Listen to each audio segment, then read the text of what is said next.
My name is Baruch, and I'm an alcoholic, and welcome back to my series of 12-step videos based on the Old Testament. Today we're going to do the 7th step, working from the book of Genesis. This is part of a more than a year-long project of going through all 12 steps for each of the 5 books of the Old Testament.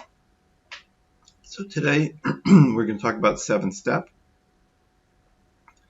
interpreted through Genesis 27:22. Genesis 27:22 reads, "So Jacob drew close to Isaac, his father, who felt him and said, 'The voice is Jacob's voice, but the hands are Esau's hands.'"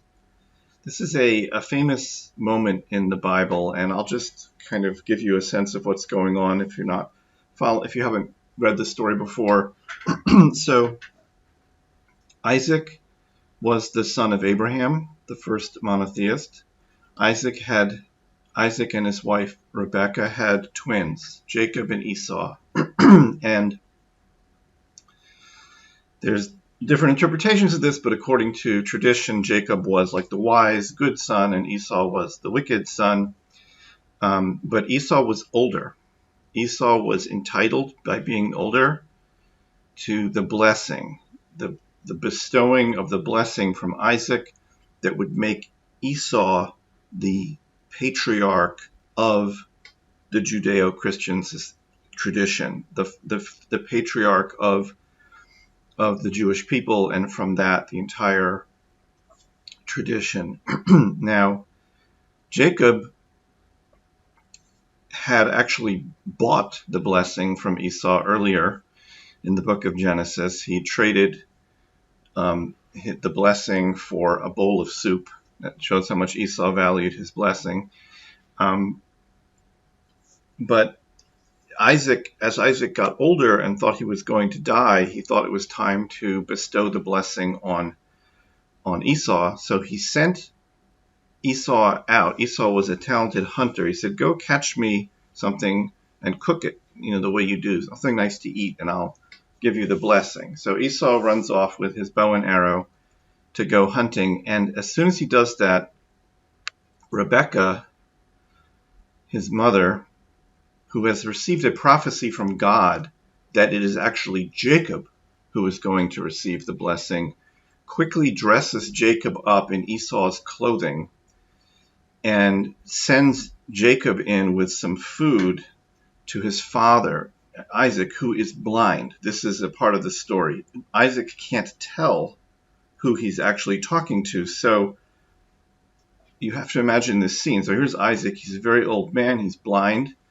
His son Jacob comes in dressed as his brother with goat skins on his arms, because Esau was allegedly very hairy. And Isaac feels these goat skins, and he says, "Oh, this must be Esau, my older son, who's hairy." And Jacob says, "I'm here, Father, for my blessing." And Isaac says, "Oh, the voice is Jacob's, but the hands are Esau's," because Jacob is tricking his father into giving him the blessing. Now, you could argue that he already bought the blessing for a bowl of soup, and it doesn't matter because it was prophesied to his mother that he would get the blessing. But in any event, his father is being deceived. So Isaac is confused. He's saying the voice is Jacob's, but the hands are Esau's hands. So, and without spoiler alert, Isaac gives the blessing to Jacob, which makes Jacob the patriarch of the Judeo-Christian traditions. Jacob has 12 sons who become the 12 tribes of Israel, not Esau. Anyway, what's going on here in terms of recovery? One of the interpretations is that this verse has a very interesting symbolism in it, that you can differentiate the voice from the hands. Your voice is sort of what you say. Your hands represent what you do, what your actions you take. And in the program, we talk a lot about thought versus action. We talk about, you can act your way into right thinking. You everybody can talk a good game. Oh, I'm going to be sober. I'm going to work a program. I'm going to do this. I'm going to do that. What are you actually going to do about it? What are your hands going to do? Forget the voice.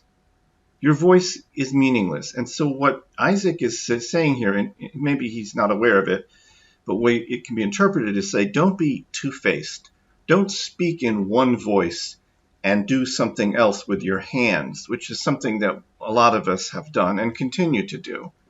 Right? Oh, yes, I will tell you that I'm the nicest, most kind person in the world. But what I'm actually doing with my hands, I'm doing bad things.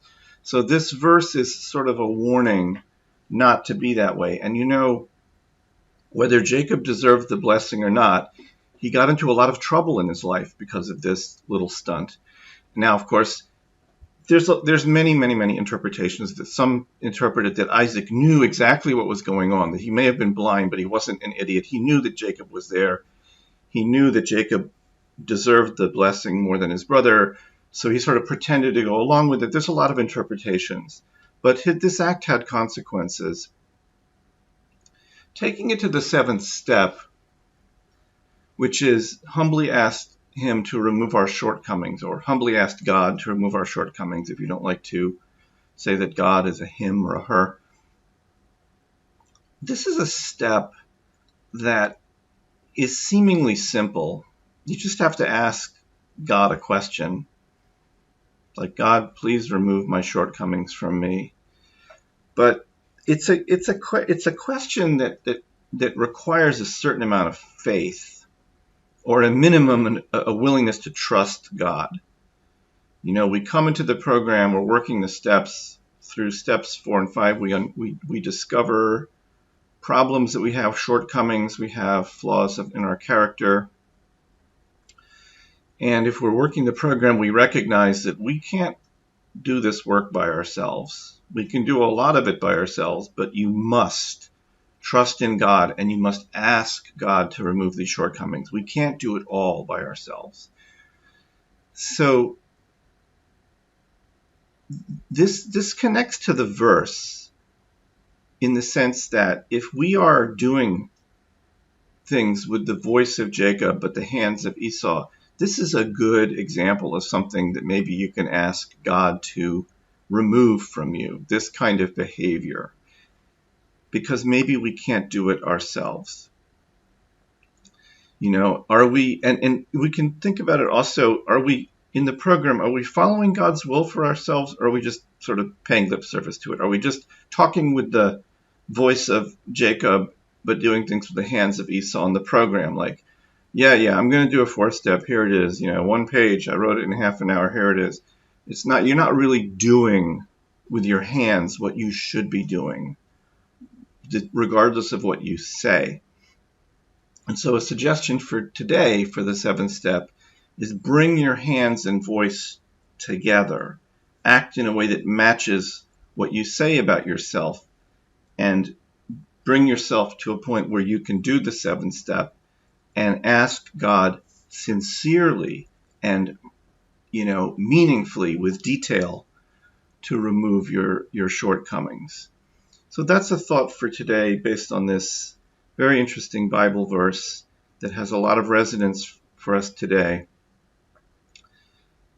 And if you're interested in doing more of this by yourself, I recommend the 12-step Old Testament workbook, which is available at the link below. That's my little plug for today, but I thank you for being with us, and I hope you'll come back every week for more step work based on the Old Testament.